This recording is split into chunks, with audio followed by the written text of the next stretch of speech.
देश भर में दिसंबर की ठंड अब केवल सर्दी तक सीमित नहीं रही, बल्कि बदलते मौसम ने आम लोगों की चिंता और भी ज्यादा बढ़ा दी है। कभी तेज शीतलहर, कभी घना कोहरा और अब कई राज्यों में बारिश और बर्फबारी की संभावना ने मौसम को पूरी तरह से अस्थिर बना दिया है। सुबह घर से निकलने वाले लोग ठंड और कोहरे से जूझ रहे हैं। ऐसे में चलिए weather expert doctor S N. Pandey ji से जानते हैं अगले 24 से 48 घंटों में मौसम का क्या हाल रहने वाला है। आज भी पूरे उत्तर प्रदेश में, उत्तर भारत में तापमानों में गिरावट दर्ज की गई है और ये गिरावट आगे आने वाले दिनों में और भी बढ़ सकती है, क्योंकि जिस तरह से अब वेस्टर्न डिस्टरबेंस आज और कल जो हमारे पहाड़ हैं, जम्मू कश्मीर, उत्तराखंड और हिमाचल प्रदेश, इनकी ऊंची पहाड़ियों पर बर्फबारी होगी और इस बर्फबारी के बाद फिर उत्तर पश्चिमी सर्द हवाएं पूरे गंगा के मैदानी भागों में, बिहार, बंगाल, झारखंड और उड़ीसा तक, यहाँ तक गुजरात तक, महाराष्ट्र तक सब जगह अपना असर दिखाएंगी, जिससे तापमानों में गिरावट होगी और दिन में भी सर्दी रहेगी। आज भी उत्तर भारत के कई प्रदेशों में, चाहे पंजाब हो, उत्तराखंड हो, पहाड़ों पर के साथ, चाहे हरियाणा हो, राष्ट्रीय राजधानी क्षेत्र हो, उत्तर प्रदेश के इलाके हो, मध्य प्रदेश के इलाके हो, सभी जगह आज लगातार आप देखिए बादलों की आवाजाही बनी रही है और जो सूर्य की रोशनी थी वो भी बहुत नरम हो रही है पूरे दिन, क्योंकि और सुबह शाम का कोहरा और विजिबिलिटी 0 दर्ज की गई है।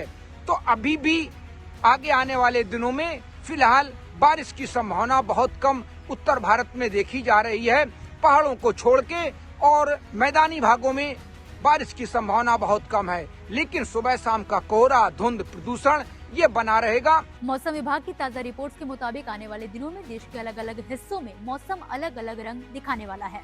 मौसम विभाग के पूर्वानुमान के मुताबिक दिल्ली एनसीआर में अगले 4 दिनों तक आसमान में आंशिक रूप से बादल छाए रहने की संभावना है। वहीं पंजाब में 21 दिसंबर की सुबह घने से बहुत घना कोहरा बने रहने की संभावना है। उत्तराखंड, हरियाणा, चंडीगढ़, पश्चिमी उत्तर प्रदेश, उत्तर मध्य प्रदेश और बिहार में 21 दिसंबर तक सुबह के समय कोहरे की स्थिति रह सकती है। इसी के साथ जो हमारी बर्फीली हवाएं आएंगी, सर्द हवाएं आएंगी पूरे गंगा के मैदानी भागों में, वो भी अपना असर दिखाएंगी, जिससे तापमान गिरेंगे और दिन की सर्दी भी बनी रहेगी। ये स्थितियां अभी आगे 24 से 48 घंटे तक जारी रहेंगी और किसानों को ये सलाह दी जाती है कि जिन फसलों में उनको महसूस हो रहा हो कि अब सिंचाई की जरूरत है, तो क्योंकि अभी बारिश की संभावना बहुत कम है, तो वो सिंचाई कर दें, क्योंकि अगर टाइम से सिंचाई नहीं होती है तो फसलों की वेजिटेटिव ग्रोथ प्रभावित हो जाती है। ये बहुत जरूरी है कि फसलों को समय पर सिंचाई उनकी हो सके।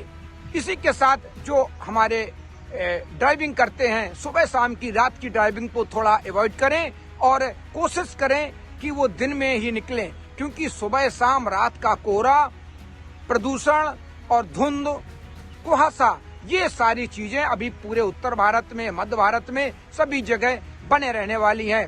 लेकिन 48 घंटों के बाद फिर जब उत्तर पश्चिमी हवाएं दिन चढ़ने पर थोड़ी तेज होगी तो दिन में धूप भी निकलेगी और उसी के साथ दिन हमारे थोड़े सहज हो जाएंगे और जो हमारी दैनिक की जो दिनचर्या होती है उसको थोड़ा आराम मिलेगा। लेकिन फिलहाल अभी 24 घंटे तक यही स्थितियां बनी रहने वाली हैं।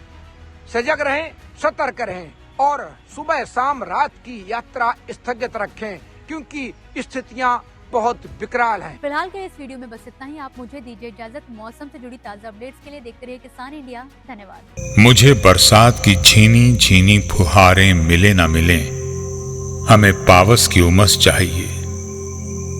जी हाँ, मैं किसान हूं, क्रांति बीज बोना चाहता हूं। मुझसे अभी सावन, भादों, क्वार, कार्तिक या फागुन की बातें मत करो।